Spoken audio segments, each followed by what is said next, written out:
Catherine Bailey. I'm Director of Policy at Chem here in Durham University. And it's my great delight to be chairing this final panel session. It's not the end of the day, so we've got the plenary session coming after the coffee break.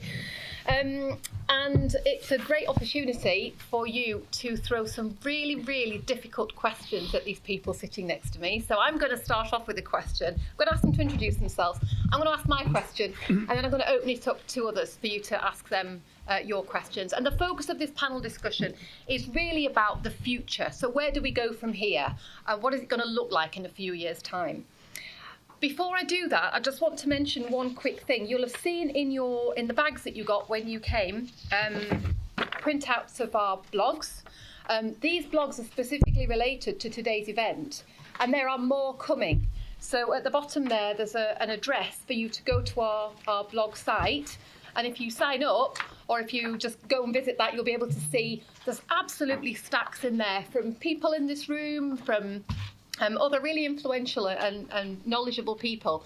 Go and have a look at what's on there and make sure you keep an eye out, because there are more coming on this same theme. Okay, what I'm going to do now is ask my panellists to introduce themselves in a few words, to state their position on this topic, on the topic of this type of evidence, and let us know whether that's changed since 9 o'clock this morning. And I'll start with you, Lee. Wow. So I'm Lee Elliott-Major. I'm Professor of Social Mobility at the University of Exeter. I think I'm the only Professor of Social Mobility in the world, actually. I think.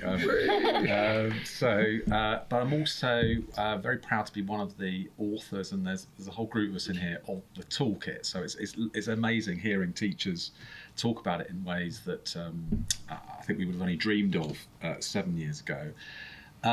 So the question was, has my views on evidence changed since the beginning of the day? No, not really.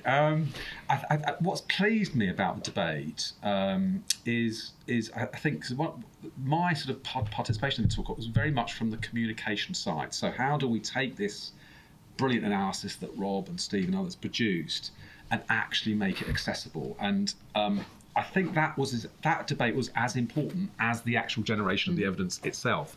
So to hear, and Dylan William has mentioned these things before, but also to hear Larry Hedges say that we need evidence around communication was music to my ears. So that is something that I've always felt, and I hope that we will do more on that side of things. So how do you actually present the evidence? I think is very important.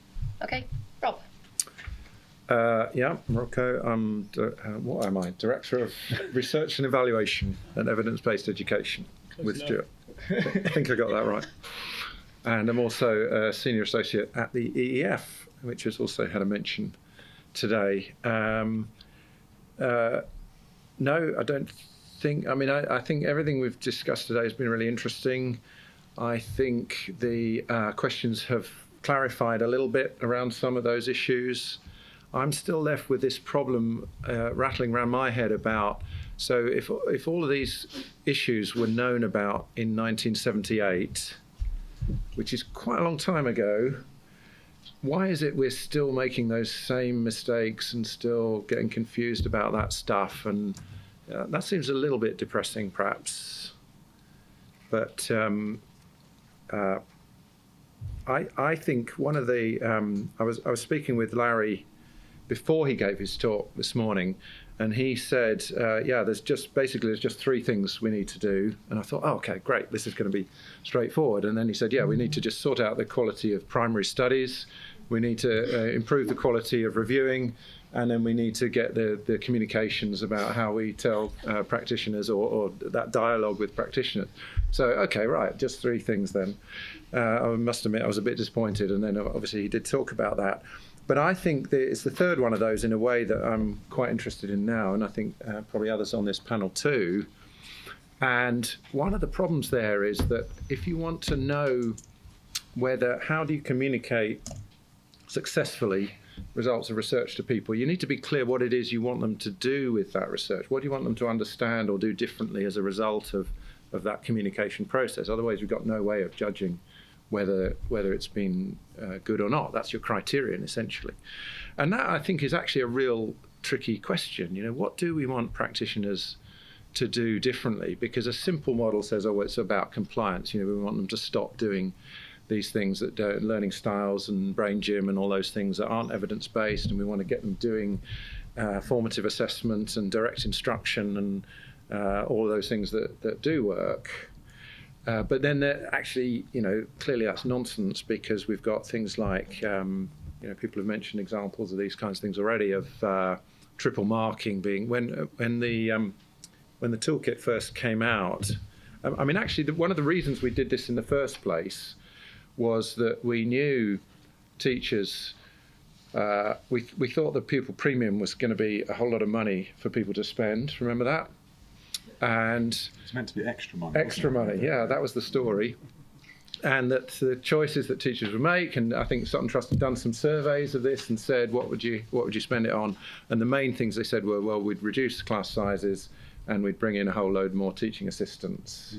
And we knew that was probably unlikely to have a big impact on learner outcomes, and that there was a kind of solid body of evidence around that, and what could we do? And for me, that was one of the kind of signal reasons why we thought it was a good idea to do that, because the stories in teachers' heads were very different often from the stories that the research seemed to say, problematic though it is.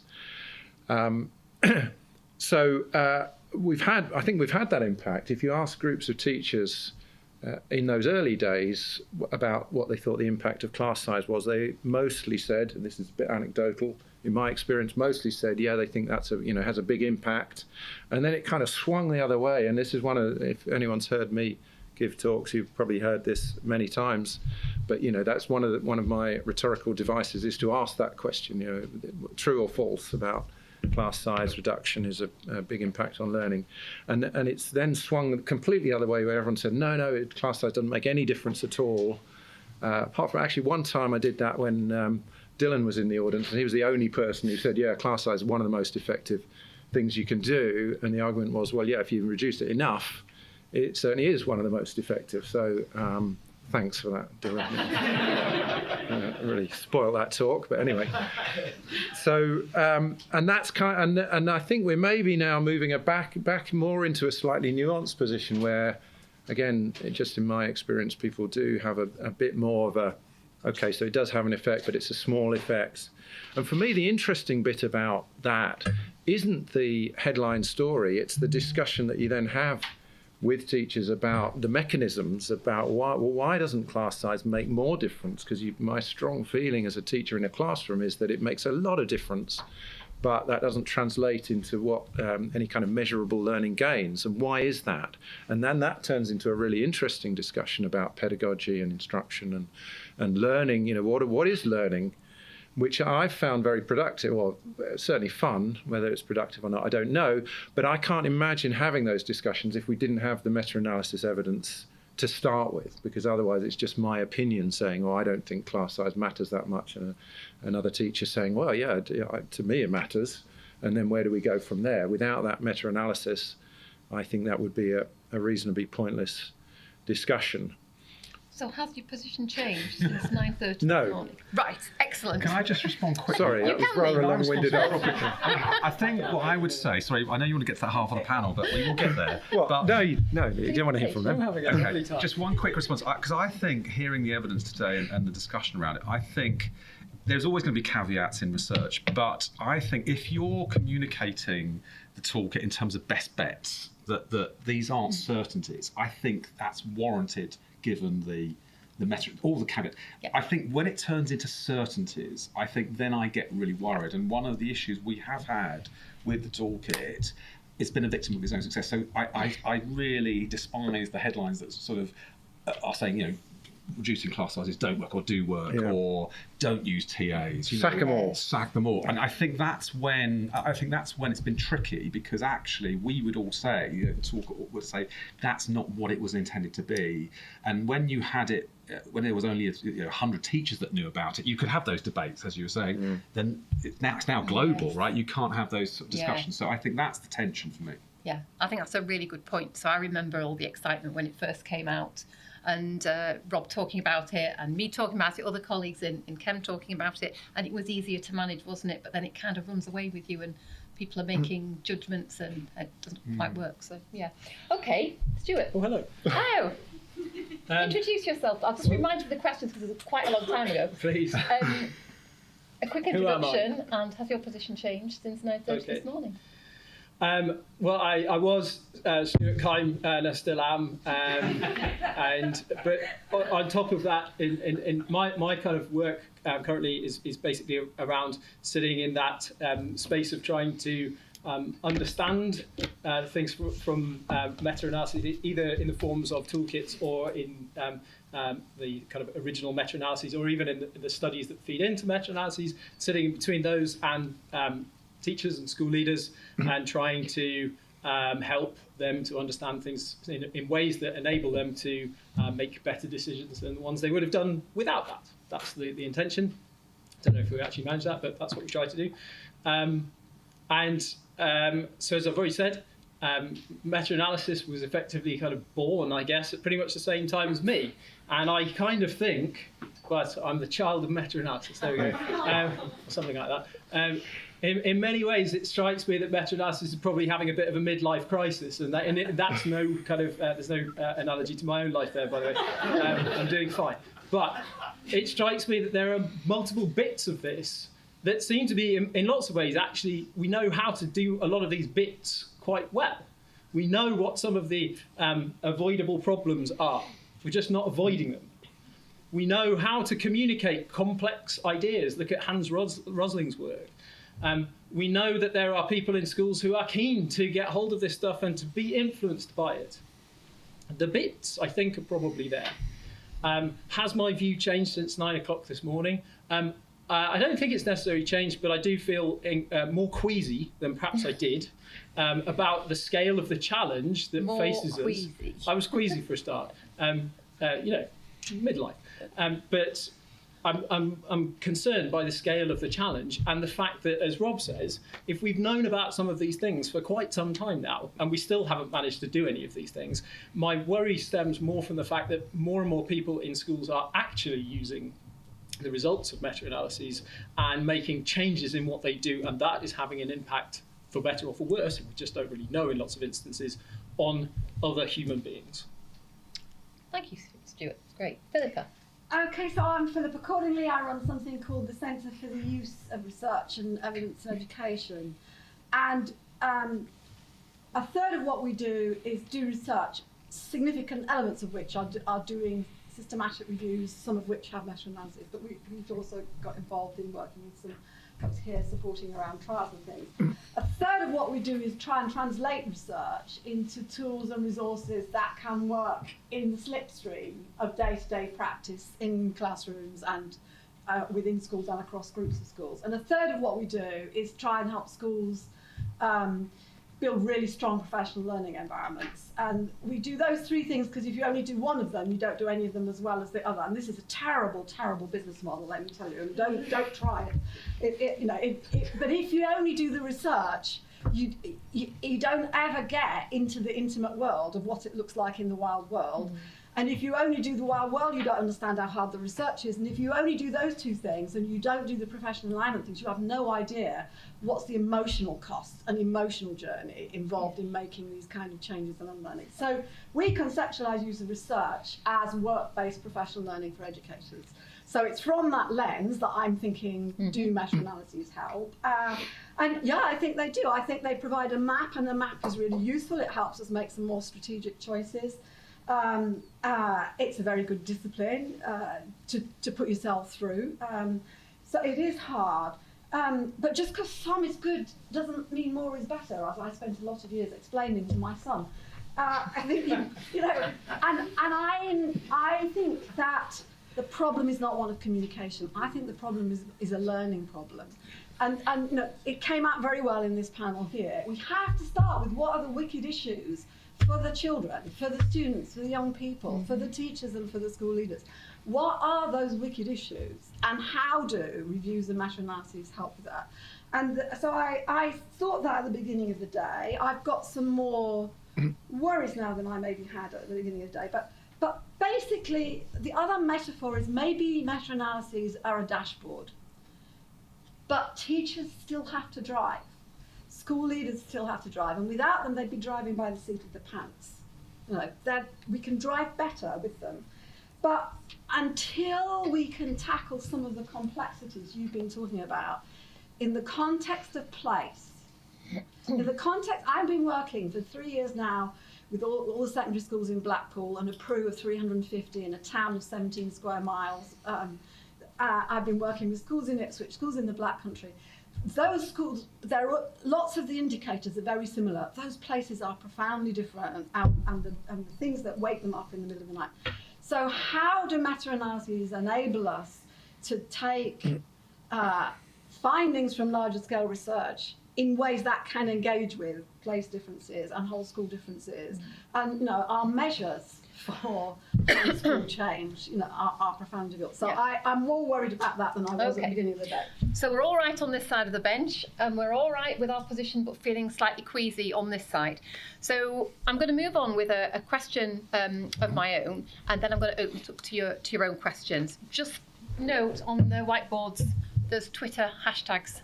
So if you've got anything to say and you haven't already tweeted it, please do that. I believe we're trending on Twitter. Is that right? Yeah, very excited. Okay, so my question. What does that mean? I'm not sure, but apparently it's important. It's good though. Yeah, it's a good thing. Okay, so my question is thinking about your dashboard, Philippa. In 5 years' time, what's going to be on that dashboard? What is evidence going to provide to teachers to use? So is it going to be meta-analysis? Is it going to be systematic reviews? Is it going to be something else? And bear in mind, you're being recorded. So in 5 years' time, we'll be able to check on whether you were right. I'm going to start with you, Stuart. Oh. It's a catch you out question. Okay, well done. 5 years' time. Okay. Well, given the pace of change in education and political goings on, it would be quite nice if the toolkit was still there, and there was an unzipped toolkit that that existed. I think what I would really like to see though is that alongside the tools that people have available to them, and findings summarised from meta-analyses that deal with some of those issues that have been talked about today, like the problems of variability, the problems related to different ages of students in individual studies, all of those things that we know about. That those have been addressed partially through things like Steve's work unzipping things, but equally that those people who are starting out or even currently working in universities and then doing meta-analyses that might be adopted by and taken into subsequent iterations of the toolkit don't need to be unzipped. That some of these avoidable problems are being dealt with already. But that's only on a tooling side of things. With that dashboard, I think I would still like to see effect sizes. I'm pretty convinced that if we're going to combine information from studies, we're going to need effect sizes. Equally, though, I think the work of Bob Slavin and his colleagues over in the States on best evidence synthesis and finding information from narratives, I think is important. It would also be nice in those dashboards if there were contextual case study examples of what it looks like in practice when somebody actually does this thing, from schools like the Research Schools Network feeding into that. So there was something to grab hold of that was more than just a set of effect sizes. But alongside that, I don't see actually really any point in getting to that juncture unless we've done something about the training of those people in schools who we expect to use this stuff. At a systematic... So driver training. Driver training, yeah. Let's have driver training. We might think of a better term for it by then, but we'll have that. But it seems pointless just to create the tools without creating strong training that is offered systematically as part of being a teacher or a school leader in this education system. I think that would help to create more of a a demand for it, and I think by creating a greater demand, that might well influence the supply and the quality of the supply. But ultimately, it might help us to actually calibrate what meta-analysis is for in the first place. And that's one of the things that I'm slightly queasy about. I don't actually know why we're doing it. Okay. So that's a very busy dashboard your teacher drivers have got to contend with. I'm going to pass it to you next, Rob. Do you agree with your colleague? Do you have... Yeah, always. No, we're going to have a bit of healthy debate here. Go on, tell us something in the sense to be wrong. Well, it's hard to predict, isn't it? Especially the future. Niels Bohr. So I don't know. I think the stuff about the quality of these, if we're talking about meta-analysis, which I think we are today, then this issue about the primary studies and the kind of researcher-driven syntheses seems to me like a really it's a bit embarrassing that we aren't doing better on that. If for the last 40 years we've really basically known what those problems are, and we're still churning out the same kind of inadequate responses to that, then surely we need to get our act together. And this is we as a research community, I guess I'm talking here. And I think probably the funders and clearinghouses type organisations can play a big role in that, because if what gets funded is a higher quality in general, if they're managing that kind of demand side of that as well, the organisations that review studies like What Works Clearinghouse and so on, if they're saying, well, no, we can't include those studies because they're just not good enough, or these particular types of meta-analyses, the work that Steve and the EF team are doing around that unzipping, whereas the original toolkit, I don't know if people understand this, was basically taking existing meta-analyses and pulling the effect sizes out of that, which is that's a hard enough job, but that was manageable at the time. Now it's going to look at all those individual studies and evaluate them for quality and whether they're relevant to the context and so on, and whether they're outcome measures, all the things that both Dylan and Larry were talking about earlier, and then saying, well, okay, so now what do we think the average effect size of these is, or the different effect sizes in different contexts, that kind of question. That's going to be such a much richer picture, I think, and probably quite a different picture, actually. That's a worry for some people, that we'll find, or maybe feedback doesn't work. Steve knows something whatever. already, I think. Maybe that's my prediction. So how will we manage that? How do we deal with the message changing when we improve the methodology, or where new evidence comes along? Those things are definitely troubling a few people, I know. But I do think that's a massive step forward, actually. So that's part of what I'm looking for. I completely agree with Philippa's point about the interface between practitioners and evidence is not, well, see it as a communication issue, yes, but it's really a learning issue. And I think it's learning both ways as well. Absolutely. But, we should think about that as if it was a learning problem, and then all the rules about learning apply to that. And it's one of those ironies for educators who tend to know quite a bit about learning, but then not really think those rules apply to them, because, well, that it's a different kind of learning, isn't it, when we're doing it? Well, no, it isn't, actually. It's the same kind of learning. So let's learn from what we know about learning in terms of how we do learning. May I add to my answer, given I want to just drag it back to this side to just balance it out from before. All right. I would quite like to see in such a dashboard or whatever that the kind of the information that is being presented pertains to the questions that are truly the burning questions in schools, and not those which have been decided upon by psychology professors working with their students or funders and so on, but that actually we source those questions from the ground up, and also use our technological and innovative capacity to create ways in which teachers themselves can contribute to the answering of those questions. That's good. So we're looking for research that's grounded in real school issues and problems. And methodologists work on methodology, and teachers and school leaders work on substantive issues along with policymakers and others, and somewhere in the middle, technology, innovation and general joy and friendship. ends up with Yeah. results that are useful. Fantastic. Hallelujah. It's a very good dashboard you've got there. Sorry to Philippa? interrupt. And we have got a worked example Yeah. of that, actually. The New Zealand best evidence syntheses are a really interestingly different take on this.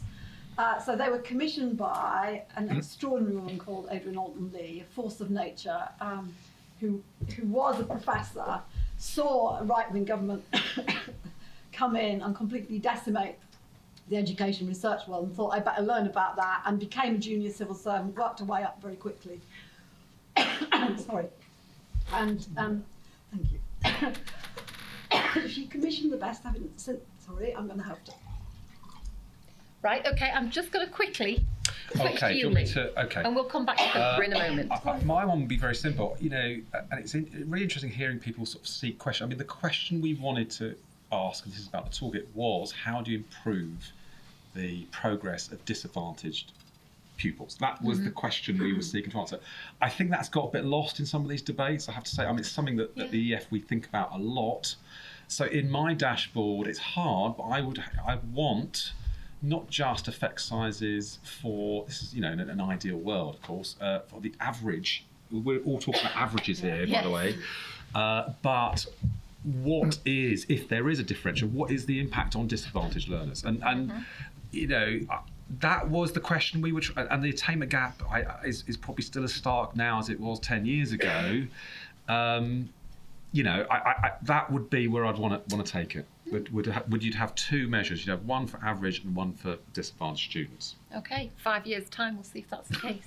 Okay, You I okay? can talk now. Yeah. Brilliant.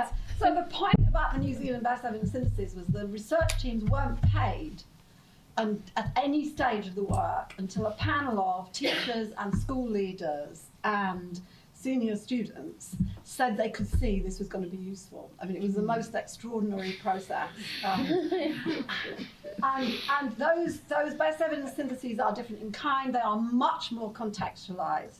Now, there's all kinds of methodological, you light a candle, you cast a shadow. If you put your attention there, other things may get flakier. But I think there's something quite important to learn from that. And in the Vivian Robinson one on school leadership, because I want this dashboard to be much clearer about school leadership. If we want this stuff to work at scale, in this country at least, we have to understand school leaders' role in it. And one of the things she points out about tools is that any tool for research use has to pay attention to the cognitive demands being made, to the affective demands being made, and to the practical demands being made. And they're different. And so I think you have to understand how we make the dashboard actually a really useful tool through those lenses as well. So I want it to have school leaders on there. I definitely want the breadcrumb trail. I want it to be a toolkit with tools in it. There aren't really any tools in it at all. Lots of guidance and talent, not a lot of tools. But I definitely think we've got to get the leadership thing, and I completely buy the distinguishing between disadvantaged and not. Okay, I'm going to open it up to you. Do you have any questions you'd like to ask our panel? Do you have any questions you'd like to ask one of our panels specifically? Because if we get more questions, I could just direct them to one or the other. Karen, should we start with you? Given some of the limitations of RCTs and meta-analyses, where does quasi-experimental designs and evidence from those lie in this? And what makes good evidence? Can you take that one? Should we not be doing them, or where's the place for them? Okay, my view on that is that there's not black and white here. There are good studies that should have high weight and weaker studies that should have lower weight, and that's one of the factors that you should consider. So I wouldn't say don't ever do those kinds of studies or don't ever include those kinds of studies. It's about weighting.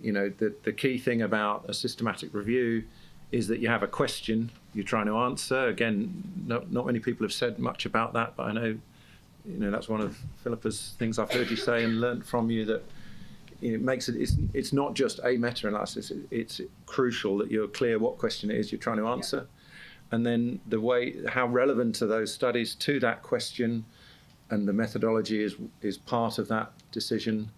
So that's part of that complicated process. I don't think it's do them or don't do them.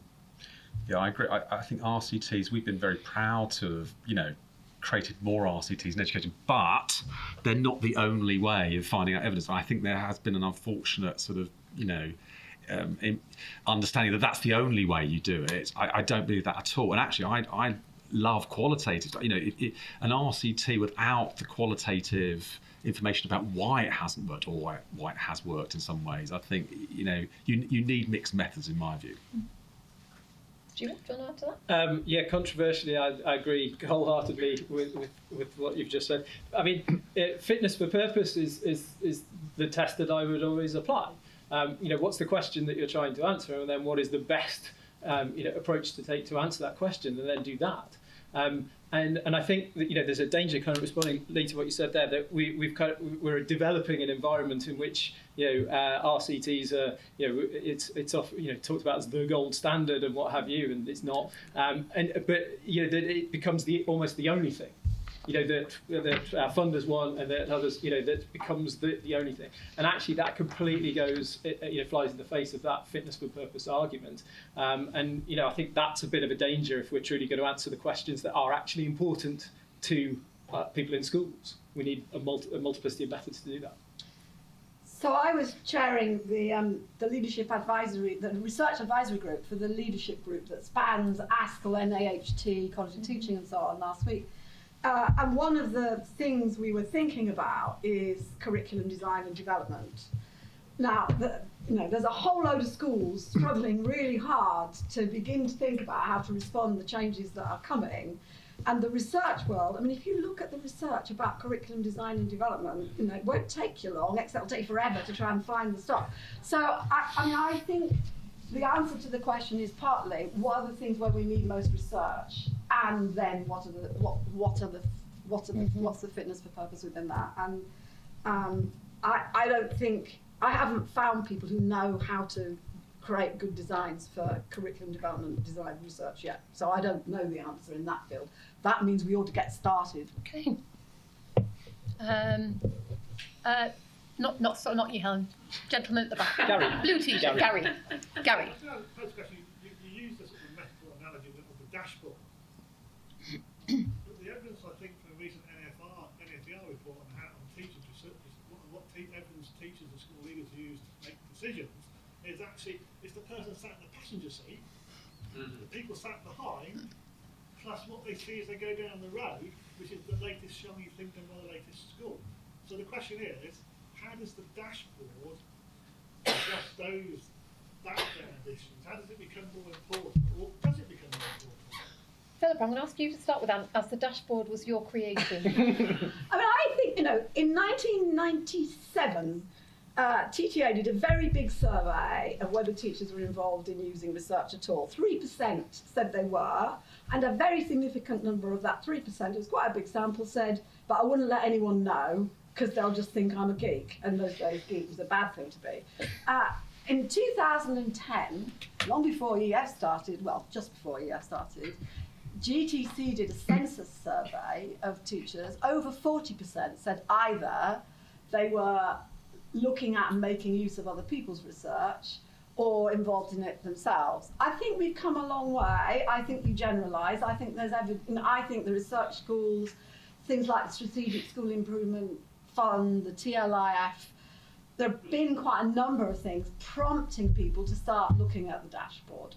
It's not simple, there are a lot of schools, and actually, even more complicated, there are plenty of schools using the Sutton Trust Toolkit and the Sutton Trust Toolkit findings without even knowing they are or having forgotten they are. It's so internalised in how they do things now.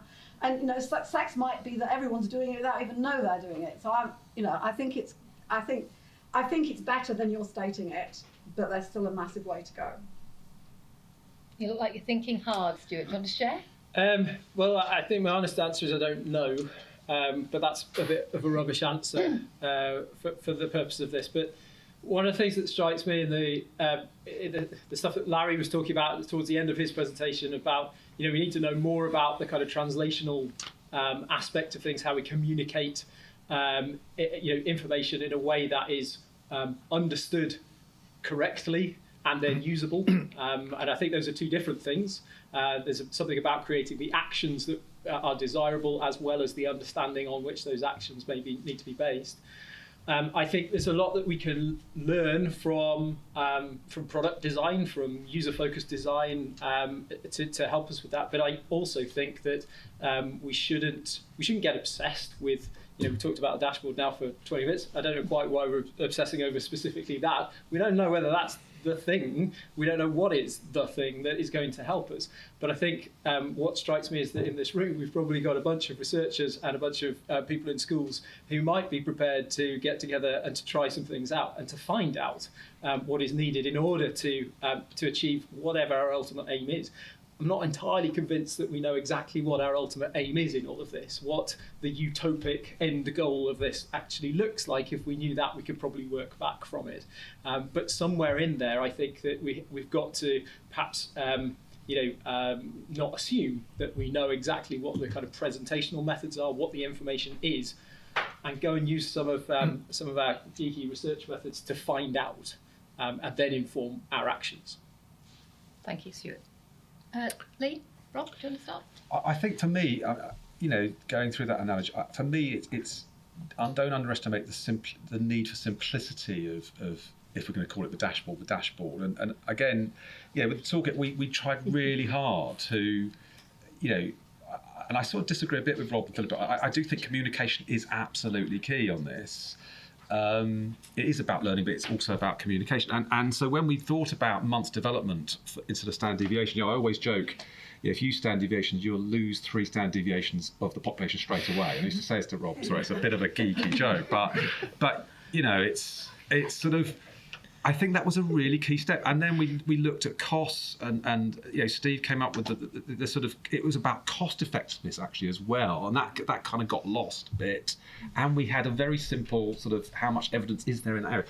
I think the toolkit was a success because it was so simple. So you're driving in that car, you've got a few indicators that I think as academics, we tend to go towards the more complex end. So for me, that analogy, again, confirms to me that you just have to be as simple as possible, given, and I don't think it's ever going to be the only thing, by the way. I think it is one of many influences.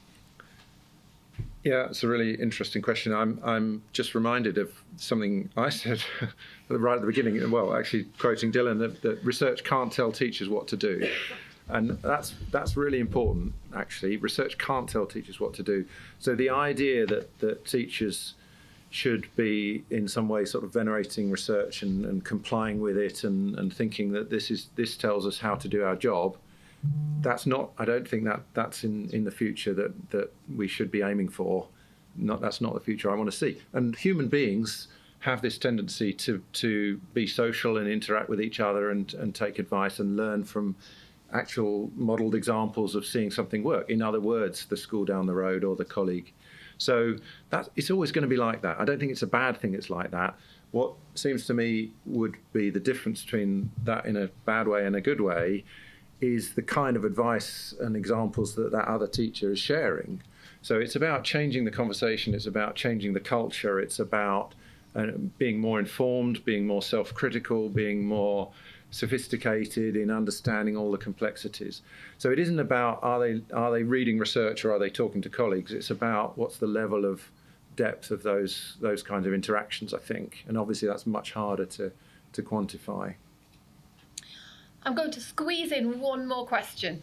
That's for you, Nancy. And I want you to be quick because we've got minutes left. Okay.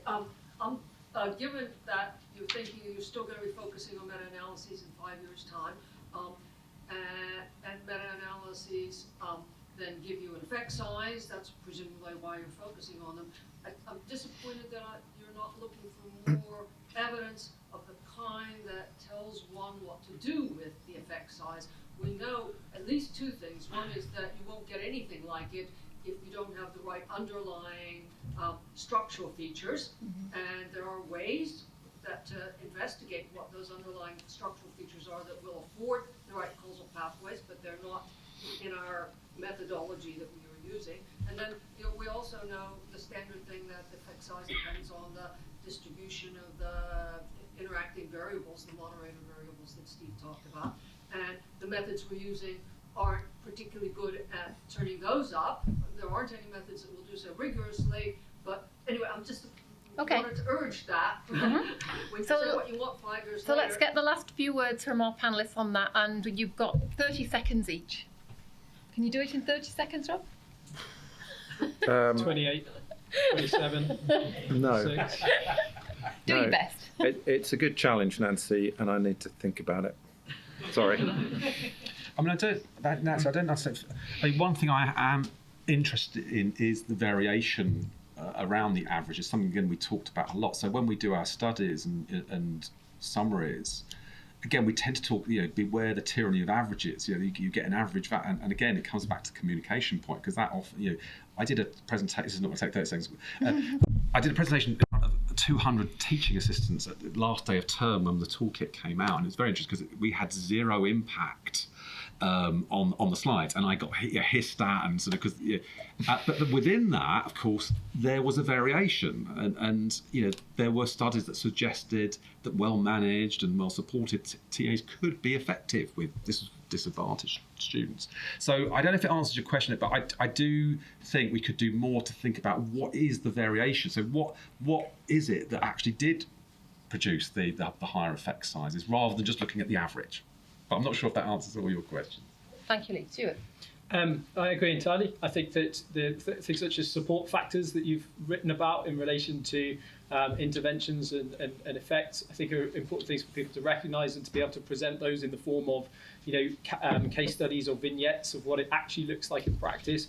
That kind of thing leads me back to misquote Steve, who I don't know if you coined the Bananarama principle, but Steve once said Fun by three. it's Fun by three. Ella Fitzgerald, actually. but he called it the Bananarama principle, so I stick with it. Fun Boy 3 on the scene. It doesn't track off the tongue all that well.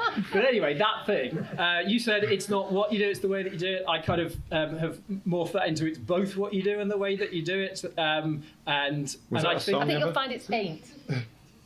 anyway, I think we need to understand something about best bets effects, but also how those things were achieved in order for somebody to make that kind of decision about what worked where, and is my context in any way like that in the circumstances in which I find myself, amenable to that thing. And to finish, I quote Albus Dumbledore. Dark and difficult times lie ahead. Soon we must all face the choice between what is right and what is easy. Oh, I very think good. in those Very next 5 good. years that you talk about, if we're going to wrangle with this stuff, we're going to have to park a lot of our perhaps current positions, and you let the evidence Right. guide what we do next. Wands. Philippa, you get the final word. Do fewer, do them better, but study their use from the start, from the get-go, and develop some indicators for whole school effects and school leadership. Thank you very much. Very good, wise last words. Hope you'll join me in saying a very, very big thank you to our panellists. And I believe we've got a coffee break.